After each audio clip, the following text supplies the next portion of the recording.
بسم اللہ الرحمن الرحیم۔ رمضان المبارک کی 19 تاریخ کا خاص عمل جو آپ کے جسم سے جڑ سے جادو کو ختم کر دے گا۔ جادو ایک ناسور کی حیثیت رکھتا ہے اور معاشرے میں یہ ہر جگہ موجود ہے، اور لوگ باطل عقائد اور غلط لوگوں کے پاس جا کر جادو کا شکار ہو جاتے ہیں۔ بعض لوگ سمجھتے ہیں کہ جادو کا توڑ صرف جادو سے ہی ہے، نوری علم سے نہیں ہے، تو یہ جہالت ہے۔ جادو کا توڑ جادو سے نہیں ہو سکتا بلکہ قرآن سے ہو سکتا ہے۔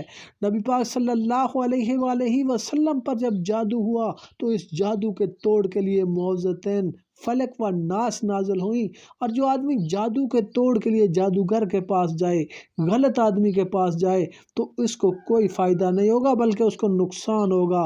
وہ شیطان کے بہکاوے میں آ کر شیطان کو خوش کر رہا ہے اور اللہ تعالیٰ کو ناراض کر رہا ہے۔ جادو کے توڑ کے لیے یہ آج کا عمل سب سے مجرب اور پر تاثیر عمل ہے۔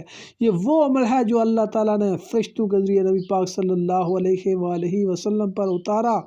جادو سے انسان مفلوج ہو جاتا ہے، اپاہج ہو جاتا ہے، دماغ جکڑا جاتا ہے، جسم جکڑا جاتا ہے، اس کی ٹانگیں جکڑی جاتی ہیں، بازو جکڑے جاتے ہیں، پھیپھڑے اس کے خراب کیے جاتے ہیں۔ تو انشاءاللہ اس عمل سے آپ صحت و تندرستی پائیں گے، جادو کا توڑ ہوگا، اور بڑے بڑے نامور جادوگروں کا جادو بھی انشاءاللہ ٹوٹ جائے گا، اور قرآن پاک سے اللہ تعالیٰ کے بتائے ہوئے طریقے سے جادو کا توڑ ہوگا، کیونکہ قرآن شفا ہے اور قرآن سے بڑی طاقت کوئی نہیں۔